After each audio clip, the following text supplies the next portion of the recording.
Hi Capricorn, Sun, Moon, Ascendant, or Venus. This is Dane, and I am going to be doing your love and relationship reading for you.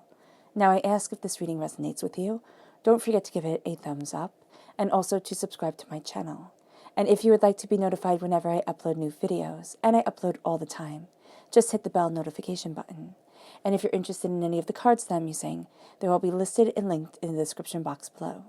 Now, before we begin this reading and clear the energy space, once again, a reminder not to be scammed by anybody in the comment box pretending to be me offering you a reading. This person is not me. This person is a scammer. Do not be scammed. With that said, let us clear the energy space, raising our own energy vibration and releasing any negativity. So take a nice deep breath in, exhaling whenever it feels comfortable for you.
Releasing all negativity from the body like storm clouds. Letting yourself become calm, centered, and at peace as we enter into this safe and loving space.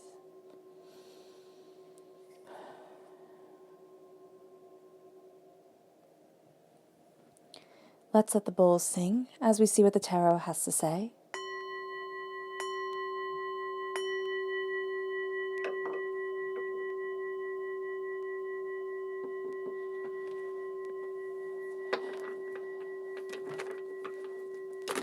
Capricorn, love and relationships. Capricorn.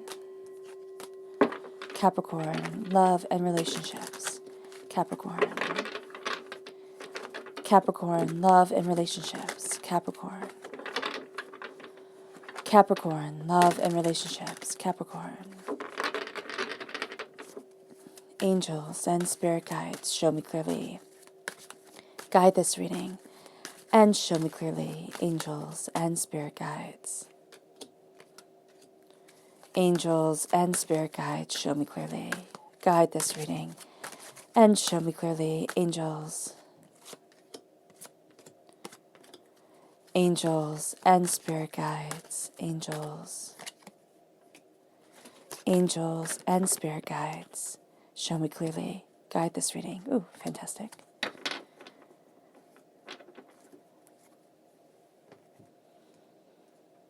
And then let's look at your chakra energy for this time. Capricorn, love and relationships. Capricorn, love and relationships. Capricorn, love and relationships. Capricorn, angels and spirit guides, show me clearly. Guide this reading and show me clearly. Fantastic. These two. Oh, I like that. Kind of very concise. So we have here abundance, the root chakra. And then we have inspiration, the sacral chakra. And we're going to see how this correlates to the tarot. We have the Hermit, which is Virgo energy, time frame August 23rd to September 22nd. And we have the High Priestess. Beautiful, absolutely beautiful combination. Then we have the Six of Swords and the Five of Cups. And we have the Six of Wands and the Two of Wands. Let me move this so you can see better. Fantastic. And finally, we have the Eight of Pentacles and the Three of Swords. Now you have the repeat of the number 6. The number 6 is an astoundingly caring, nurturing, creative number coming forward. So that's really quite beautiful. Now let's start talking about the chakra energy. The chakra energy of the root chakra and the sacral chakra is very interesting because both are connected to sexual energy and creativity and what it is that we desire within our lives. And here, of course, we desire abundance. We desire to let the abundance within ourselves, within what we want from life, come forward. And this becomes a very passionate kind of decree of ours during this time. This is a look of the success, the power, the insights, the understandings that need to be held onto in order to really stand in the abundance of the individual self. And we might say, okay, what is the abundance of the individual self? The abundance of the individual self is saying, what is right for me? And it doesn't have to be the collective we. It is what is right for me. What brings me to the root of myself, to the prosperity of myself, to the bounty of myself. And that's where we start focusing on the root chakra when it comes to relationships, when it comes to love, when it comes to embracing life. It doesn't matter if we're in a relationship, if we're looking for a relationship, if we're perfectly happy being single. There is a need to embrace abundance. Abundance within our sensuality, within our sexuality, within our compassion and understanding of self, and it leads us to inspiration. Now, the sacral chakra is where a lot of negative energy from this life and from past lives are held. This is also where the sexual energy is held and creativity is held. So when we are looking at inspiration and we're looking at a new dawn, a new day, a new way forward, we're looking at a release of so much of the hardship that has held us back for so long. And we see that through the tarot. We see that through new paths opening up and looking into our world, looking into the world at large and saying, where do I stand within this? Where do I want to stand? What do I want to accomplish? Where do I want to be? And to be inspired during this time is to embrace a new dawn, a new way forward, to say, this gets to be me. This gets to be my dreams. This gets to be my hopes. This gets to be my ideas. I get to embrace what I desire within life, without my past hurts, my past pains, my past disappointments, carving the ways for me. Because so often our pain carves everything. It's our past that shows us how to deal with our present. But if we take the pain of the past and we say that will forever be part of who I am now, then we never truly heal from it. We never truly gain the wisdom and get to move forward. And in relationships, during this time especially, we have this sense of hermit time. Quite literally, it can be funny to think of the world as it is. And if you're single, it's very hard to meet people, right? But it's also the sense of turning inward and saying, what do I want? How do I embrace myself in my life and my sensuality and my sexuality and where I want to be within myself, my lust and my passion and my desire? How do I look at me and not see the projection of what the world says love is supposed to be, but look at me and say, but this is what I want from love. This is how I want to move forward. This is my voice. This is my peace. This is my haven. I like the art of carezza, and I believe it is a beautiful way to build a bond with a person. It is kind of one of the only ways that I've seen that two can become one. So carezza is the art of non-orgasmic sex, which sounds counterintuitive, but it's when breath becomes shared breath, shared touch, shared experience. It's when two become one in a very sensual, a very raw, very opened way. And so here, when we're looking at our passion and our desire, when we're looking at the way that we want to move forward, the love that we have, the beauty that we want within our lives, it's starting off by saying, okay, so the world focuses on the erotic. Absolutely. And there's nothing really wrong with that until it becomes our main obsession. Until people look at porn instead of an abstract as the norm. Until we look at things and say, well, it has to all be about the climax. It has to all be about, it's almost about what Spirit is saying here is force instead of slow, steady enjoyment. It's all about the ending instead of the experience. And so when we look inward, when we are looking at what we want to build within our lives, it's saying, okay, the climax is important, and you don't have to be so strict with carezza, though some are. and say, okay, orgasm is taken off the table completely. It's saying, how do I embrace my emotional vulnerability? How do I step into my body in such a way that I get to experience my soul and myself, and that it becomes a spiritual experience as well as a physical one? And that leads us, as we turn inward, to the High Priestess. And the Hermit and the High Priestess are so intertwined so beautifully. It is the sense of claiming a voice we didn't know was lost, claiming a throne we didn't know we had, claiming a power we couldn't see within ourselves. It's all about opening up the door and saying, there is more here than I realize. The slow, steady build of sensuality brings love and passion and desire. It makes us feel wanted. And the thing that we have in this world is this lack of feeling wanted and cared for and loved. The thing with the High Priestess is to look at ourselves and say, this is who I am and who I need to be. This is what I need to connect with and create within my life. It cannot be hidden or, silenced any longer. And we have the repeat of the number 2 here. The number 2 is creativity. The number 2 is collaboration. It's coming together. It can be coming together with your angels and your spirit guides, saying, I want this connection. I want to know how to make love almost a religious experience, which might sound blasphemous, but can be astoundingly beautiful. To say that there is more here than what our world focuses on. Our world wants teenage, hot, passionate love all the time for the rest of your life. And that's just not possible. You're setting people up to fail. Things have to evolve. We don't stay teenagers forever, even if we're disappointed about that, which I personally am not.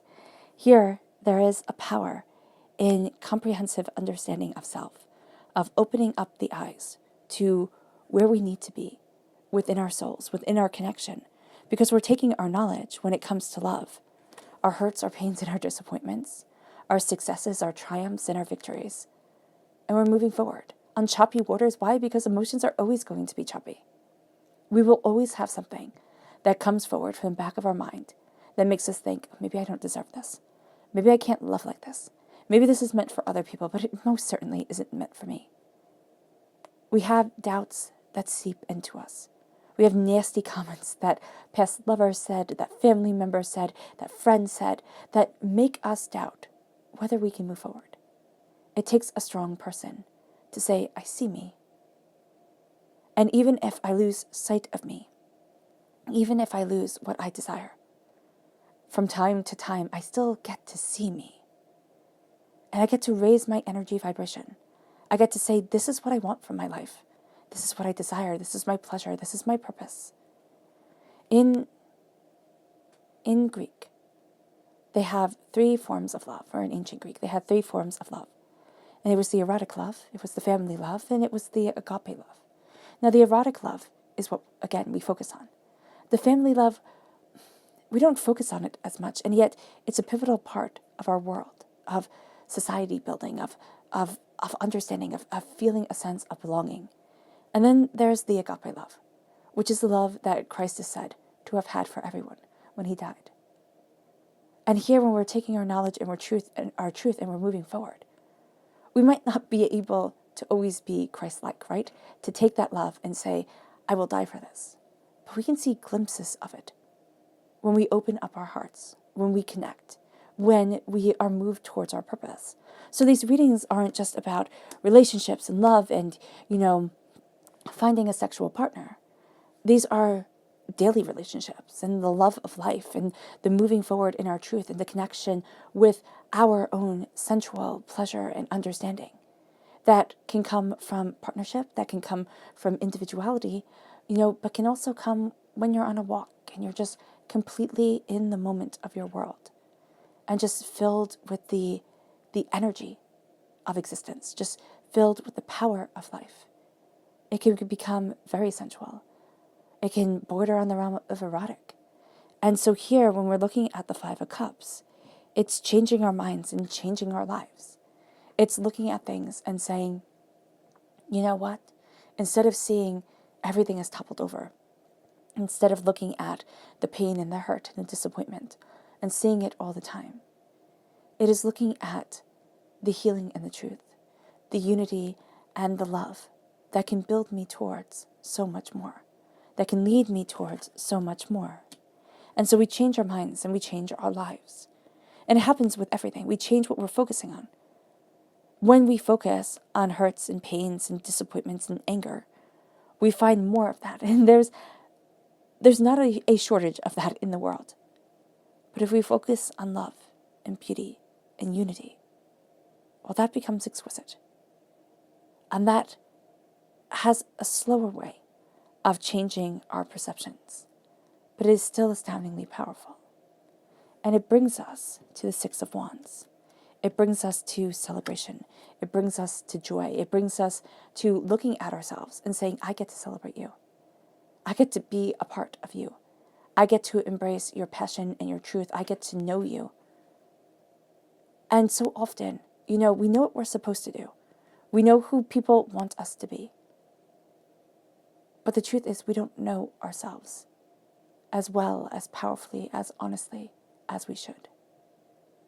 And so here, when we start to celebrate ourselves, when we don't beat ourselves up for getting everything wrong, but start to celebrate ourselves for getting half of it right, or if not totally right, those moments where we feel wise, or when we feel strong, or when we feel like, this is it, isn't it? This is my truth. We start to celebrate that, and that starts to celebrate us, and it builds us up as we start to carve out our minds in a different way, as we start to say, I'm worth it, and know that we're worth it. Again, it's raising the energy vibration. So many people in this world, we're so base. We focus on the base needs, the base things, the just drudging through life in the day and just making it to the end. Here, it's saying, okay, but now it's time to celebrate. Now it's time to embrace. Now it's time to be joyful in the knowledge of us. And it leads us to the Two of Wands. It leads us to new roads opening up, to not seeing this world as this expansive, overwhelming thing, but seeing that we hold it in our hands, where we want to be, how we can look into the world and say, this is me. And how do I get to embrace my passion, my truth, my power forward? What roads am I taking to the place that I desperately and beautifully want to be? And it leads us to knowing that our hard work was not in vain. But what's so interesting is here rooted is the Eight of Pentacles and the Three of Swords. It's the hard work, it's the dedication, it's the disappointment, and yet still the heartbreaks, the pains, and the disappointments, the hurts, and the trials of life. The work has been put in. You have put in back-breaking hours. And you're seeking the love that you want, the passion that you want, the power forward. But so often what we see is we see all the hurt and the pain. We'll never get there. We'll never find the one, will we? Years tick by and time gets lost, and it's so hard. The connection was there, but the connection has faded away, and it's so hard. And there are a million different hurts, a million different cross looks, a million different pains to be sorted out. When we look at what we've worked so hard for, we also need to look at what has shaped us in pain, what has given us fear and doubt and chaos, what has broken our hearts. Was it watching our parents, our guardians' relationships fail? Was it being in a relationship where you loved completely and absolutely and had it all backfire on you? Was it trusting or liking someone and not having that trust or that like returned? It's naming the heartbreaks, understanding the heartbreaks, and saying, you don't get to have the power over me to ruin my life.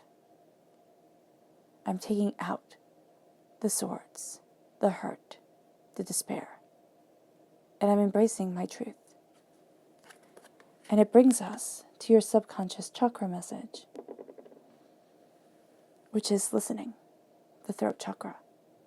listening to what you want from life, listening to your way forward, listening to what your heart is telling you, what your soul is telling you, listening to stepping into your power and saying, I'm not apologizing for me. This is who I am. I get to embrace confidence. I get to embrace loving myself. I don't need to apologize because this is me. Listening to what you want from love. Raising that vibration. And either people rise with you, or they fall away. And it is part of their choice. But it is yours to listen to the call of your heart. And it brings you then to your subconscious tarot message, which is the 8 of Swords. If you do not start listening to yourself, Capricorn, you will forever feel trapped by doubts and fears, being overwhelmed, trying to find your way forward and not getting there. People live their whole lives in the 8 of Swords. Their minds trapping them in. And we have all been there when the grayness overpowers us, where it feels like life has lost its sparkle and its luster, and we think, I just can't do this anymore. There was supposed to be more than this sorrow, this sadness, this endless battle. I dreamt of love and of laughter. And I got pain and hurt. But the bars around her, they're far enough apart to walk away from without being cut by the swords. And that's what we need to see by taking off the blindfold, by embracing our truth. We can walk into the life that we want. We just have to start believing in ourselves and knowing that we are worthy of love surrounding every step we take, every breath we take, and every passion we have.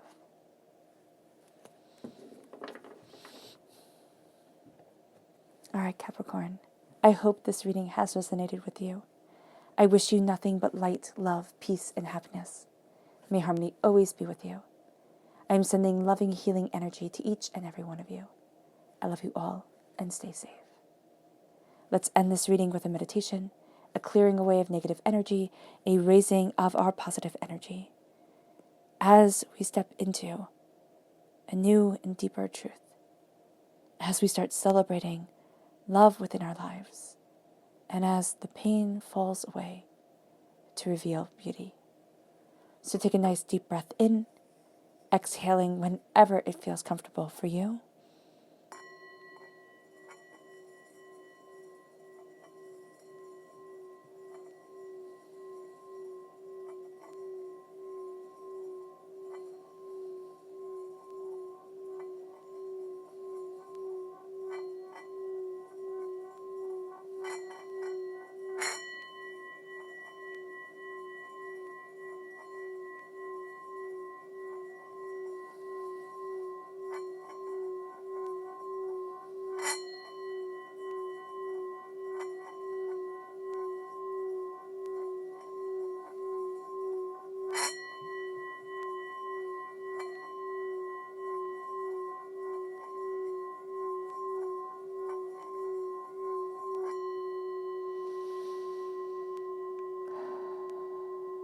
May you move forward in peace and in harmony, Capricorn.